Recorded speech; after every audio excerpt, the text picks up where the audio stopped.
Good evening, San Bernardino, and thank you guys so much for being here this evening. Super excited we can do our agenda review. Sorry I missed last week or last meeting.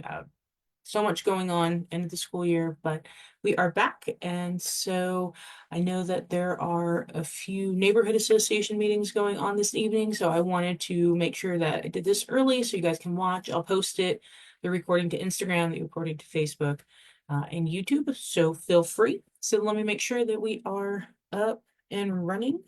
It's going to be, again, fairly quick, but there is some good stuff coming. Um, we've been doing some real improvements on our last couple of meetings, and so we can talk about that. So, okay.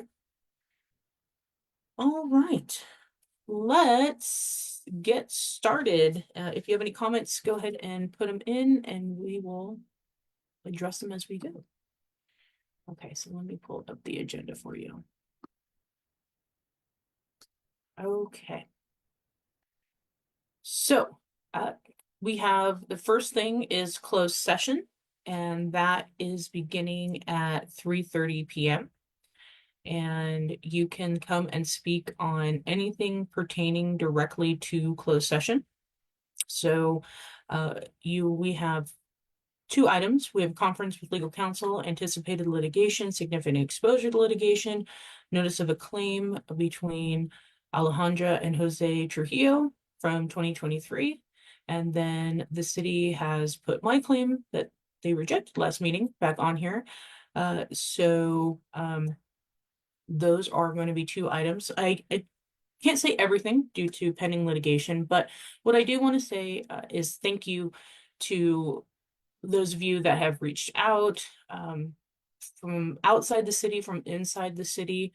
I really do appreciate your support in what's having to take place right now. And what I just hope is that you get to see how this works in real time. I think this is going to be an important moment for uh, everybody to learn how the city operates, how things come to be, and how things are handled. And what I will always and continue to say is you'll never ever have to even take my word for what has transpired, because everything was so well documented in all of this. And I know that it's going to be a process, but it's going to be well worth the journey because this is the only way to make the city of San Bernardino better is by making sure that everybody's accountable. And what's really very important as we move forward is to make sure that when this is all said and done, that everybody involved, everybody that voted, everybody that put out statements, everybody that said what they said, don't let anybody just point at one or two people who were part of this, because this is it's not just one person at this point. And I think that is very important to our journey as a city and getting away from what has held us back, bad practices, liars, and people who continually put the city in the face of constant litigation by their actions. So with that, thank you. And I'll be able to provide updates as updates can be provided. So then we are going to go into the conference with our labor negotiators. So as you guys know, we're getting ready to update the contracts for our different unions. And so this is something that is going to be done. I mean, we have to get it done by the end of this fiscal year. So that's it for closed session. And then open session begins at 5. And we have the Pledge of Allegiance, and we have our closed session report and our presentation. So it's proclamation for National Public Works Week in the city of San Bernardino. And let me tell you, our public works team is really awesome. There's so much that happens behind the scenes and the people that are doing the work every single day, that it's awesome. And despite everything that's always happening, this is a cool moment. So I'm very happy that we will get to celebrate our hardworking employees. And then there are appointments. So the reappointments to the library board. So Valerie Lickman is going to be reappointed. Ms. Carolyn Tillman will be reappointed, and Danielle Sanchez will be appointed, which is a new appointee. And she will serve the vacant seat, but the resignation of Ms. Jennifer Grant. So very cool. And that, if you haven't been, the library board meets, I think once a month or once every, I'll get the dates for you, but or at 3 o'clock at the Feldtown Library. Then the city manager will provide his update. And then if there's anything you want to talk about that is or isn't on the agenda, you can come and give your comment. And then we go into the consent calendar. So remember, consent calendar items are non-discussion items. So we can, when you see us like pull these things, it's because we're either asking for clarifying information or we just have a comment on something, but it's not something where the whole body would debate back and forth. So we will go for the approval of various mayor and city council meeting minutes. So 2004, 2005. And then there is a irrevocable agreement to annex. So we've gone over these a couple times. So these are different. So you have Ward 4, Ward 6, and Ward 6. So you have 3737 Duffy Street to be annexed, 19407 Cajon Boulevard to be annexed, and then 912 Melrose Drive, an unincorporated territory. So these will be brought into the city. And if you live in those areas, I mean, you're more than welcome to come and give a comment on that. And then approval of the commercial and payroll disbursements and purchase card transactions. And then for all of you that love the investment portfolios, you can definitely check that out on page 246. It is a heavy agenda, 1,277 pages.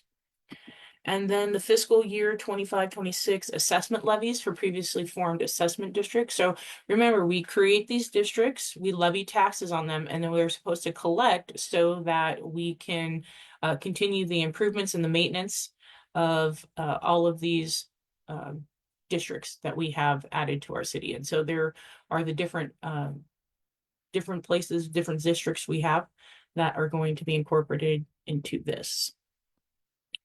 And then a review of administrative budget transfers from January 1 through March 25th. So if you remember, there was I believe a council direction, council resolution, one of the two, just so that they were seeing where money was moving back and forth between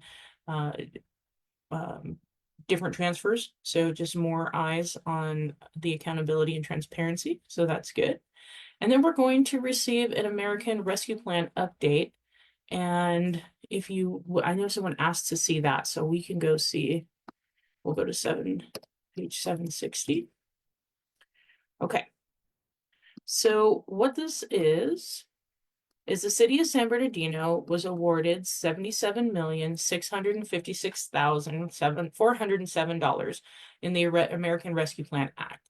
And the city received 2 tranches, half of the funds in May of 2021 and the remainder in May of 2022. And then, so this report is to provide an update with the projects obligated by the ARPA funds of $77 million and expenditure reports as of March 31st of 2025, totaling $30.9 million. So you guys want to take a look at that? Let's do it. So you have the Feldtown Library and a makerspace, cost and computer lab. So that is one. Then we have ARPA funds allocated for Second Park Revitalization Project. We've also received money from Yamava as well. And then you have the Lytle Creek Futsal Field Project, which is in the works. And there's been some really great improvements over at Lytle Creek. The mural is very beautiful and they have like a little Zen garden. Then a real-time information center, citywide crime camera program, which I am very, very supportive of, which is great. The San Bernardino Police Department issued purchase orders to Vector, Axon Enterprise. And so That's coming. That was with ARPA funds. And remember, well, if you don't remember, ARPA funds were supposed to be one-time costs. You didn't hire, they weren't PERS driven. These were supposed to be infrastructure investments. And then street maintenance. So Public Works issued purchase orders and asked for asphalt paving to begin street maintenance and resurfacing work. So that's, and you guys have seen, we've been approving that. We just approved 14 streets and moving forward with some more. Very good. The first segment completed under the initiative located at West 30th, Arrowhead Avenue, and E Street. So if you guys drive down 30th Street and by E and Arrowhead, looks great, feels awesome to drive over. And then the ARPA fund expenditures as of March 31st of 2025 total 30 million, almost 31 million, approximately 40% of the total award of the 77.6 million. And additional details of lists are provided in attachment 1 if you want to go down. So, and I'm pretty sure the rest of these funds had to be allocated to projects by the end of 2024. And then they have to be expended by the end of 2026. So we're moving forward. We've got some good things on the table, which is always awesome. And I know street paving is one of your number ones. So we're doing great there. Okay. Next, we have the acceptance and approval of an amendment for additional funds to Older California's Nutrition Program Grant Fund in the amount of $33,494. So this is through the Department of Aging and Adult Services, Public Guardians, and they're going to congregate meal program grant budget in the additional amount of $33,000. So that's very cool to see and very much appreciated. And let's see, then we have the adoption and authorizing accepted obligation of expenditures of allocated citizen option for public safety. So the COPS fund in the amount of $678,501. And so this is great, good amount of money. And then the adoption of the ordinance amending. Okay, so this is very exciting. We're going to go to this because you guys were asking me about this online. I know we are doing our we're doing street repairs, which is great. And a part of that, though, is the mitigation of the traffic because people are speeding, and there are new stop signs up and down Mountain View Avenue. And one of the comments was, I don't like going down that street anymore because I have all these stops. It used to be the fastest way for me to get from 40th to 30th. That's the point. Like that's literally the point of why the traffic stop signs were put in, because our streets are residential streets. Even though they're marked at 35, 40 miles an hour, you have kids that play on the streets. You have families trying to get out of their driveways. And so if this is impeding your ability to speed between 30th and 40th, then thank you, Public Works, for putting these up. And you know, you shouldn't be speeding through residential streets. It is the most horrible thing in the world to hear people rev down the street at 60 miles an hour because you don't know who's pulling out, you don't know who's walking out, stepping out. We have especially on Mountain View, there's a fire station right at the top of the street. So this is an EMS access, and we just have to be much more aware of our neighbors. And so with the stop signs, which have been great over on Valencia, Mountain View, Marshall, what we are also have done in the last meeting is adopted the new existing speed zones. And so this is going to allow speeds to be reduced. And I'll give you some background on this. So, all right, the engineering and traffic survey was conducted to evaluate the current roadway conditions, traffic flow, and overall effectiveness of the existing speed limits in the city. And it's intended to ensure that local traffic regulations remain consistent with the current roadway conditions, usage patterns, and best practices in traffic engineering. Since the original survey was conducted in 2016, you've had changes in land use, population growth, travel patterns, and vehicle technology have altered travel behaviors, impacting both traffic flow and safety. So engineering and traffic must be conducted according to guidelines set by the California Vehicle Code. And that's what we did. So speed limits determined through the E&T survey are typically set near the 85th percentile speed, which is a speed at or below which 85% of traffic is traveling. And there's an assembly bill that's reflective of how this is supposed to go through. So an E&T survey conducted more than 7 years ago may be extended to 14 years, previously 10 years. And then we can go through. And so that is what we've done. There was a whole list of streets, 157 segments throughout the city of San Bernardino were reviewed, evaluated, with comparing 2016 and 2024 field review and ADT data. No significant changes have occurred, including but not limited to changes in adjoining property and use, roadway width, or traffic volume for 48 street segments. Therefore, based on the above reason, the most recent engineering and traffic survey may be extended up to 14 years. So this is going to be a long-term plan. They've done safety corridors in the city. They have reassessed. So you can definitely go through this. This is a great read, by the way. Very thorough. These are the type of backup material that I really like. And so this is pretty awesome stuff. So yes, we are mitigating traffic. We are going to reduce speeds. And so be prepared. Look for the new stop sign, or I'm sorry, the new speed limits to be posted, and the new stop signs are going to be up. So I hope that answers all of your questions. No. All right, let's go back. Okay, so then we have an MOU with the county for San Bernardino for street maintenance and repairs and flood control maintenance. And someone wanted to look at that one. So let's look at that one real quick.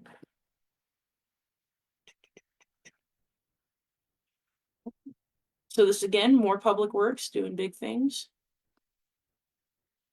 So the proposed MOU between the city of San Bernardino and the county of San Bernardino establishes a collaborative and cost-effective framework for conducting maintenance and repairs on shared streets, highways, and flood control facilities within the city.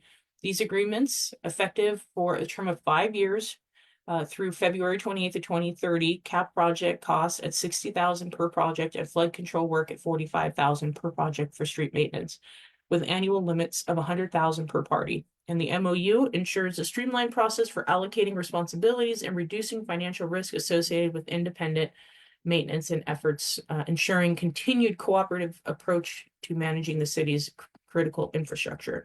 So as you guys know, like there's a lot, because we are within the county, we're a city, there's joint jurisdictions. I know that you guys are feeling some of that with the homeless situation and, you know, who's on what city, county, state, all of that good stuff. So this is a great agreement for us to already know, like, hey, this is what we're going to put into it. Here's the costs, here's the projects, and we're gonna be moving forward. So the requesting agency is required to reimburse the performing agency within 60 days of receiving notice. Cost controls are built into the agreement, with each individual project capped at $45,000 for street maintenance and $60,000 for flood control work. And while the total amount spent per agency per year cannot exceed $100,000 unless additional approvals are granted. So if for what you guys were asking, well, what if it's more? Then yes, both agencies, us and the county, have the opportunity to come back to each other and say, hey, this is going to cost more than what we have previously decided was going to be our cap. So great opener for communication, great opportunity for the city and for the county, especially with the storm drain projects, especially with the roads that have the jurisdiction. So excited. Okay. Then we have one discussion item.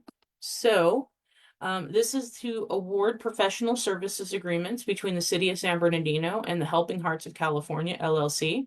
Helping Hearts Holland LLC for the operation of the SB Hope campus in the amount not to exceed $2,395,075 for phase 1 and $300,000 for phase 2 and annually thereafter. And so this is going towards the navigation center, and we can definitely take a look at that one. So let's get into like I said, this is good stuff. Now remember, addressing homelessness is one of our number one priorities and issues. And so this is great to see this type of movement coming forward. And so the SB Hope Campus is a central element in the City of San Bernardino's strategy to address homelessness by integrating interim housing, recuperative care, and comprehensive supportive services to facilitate individuals' transitions into permanent housing. So this is the campus, the Navigation Center in and of itself is a progression of getting people off who are prepared to be in housing off the streets. And one thing that is very important that I want to make sure we don't lose sight of, because there's an additional component to this process. There is a population, a very large population of the city who are not shelter ready. And what I mean by that is you have people who are mentally ill, who are drug addicted, who are suffering from issues that does not allow them to yet be successful in this type of atmosphere. And so that is not what this navigation center is for. And truly what we have to do in addition, and Councilwoman Canas has asked for an item to come forward for us to be able to, in my purview of what is being asked to come forward, is being able to have that discussion of the treatment portion. Like, just putting someone in a room isn't going to be sufficient for their success if they don't know where they're at and they don't know who they are. And that when you see all of the things coming down with the governor, when you see all these orders of like, just say no camping, okay, but nobody has yet today to address the question of what happens after someone refuses help. Like, then what is the next step? Because that is where we're missing a link in that chain of being able to really address the problem. Is okay, you don't want help, you can't stay here. Are you just set to wander until what point? And that's really important, because it's not illegal to be homeless, but at what point are you violating the law? At what point are you impacting negative on society with your actions and dealings? Because nobody that's not homeless gets to do the things that the homeless gets to do. And let's just be very, very honest about that. And so everybody else is being held back. And what I appreciate about this initiative in particular, though, is the people that are ready, the people that are need the recuperative care or the interim housing. We have a lot of working homeless. We have a lot of people, children and seniors that are being priced out or are on fixed incomes. That's what this is for.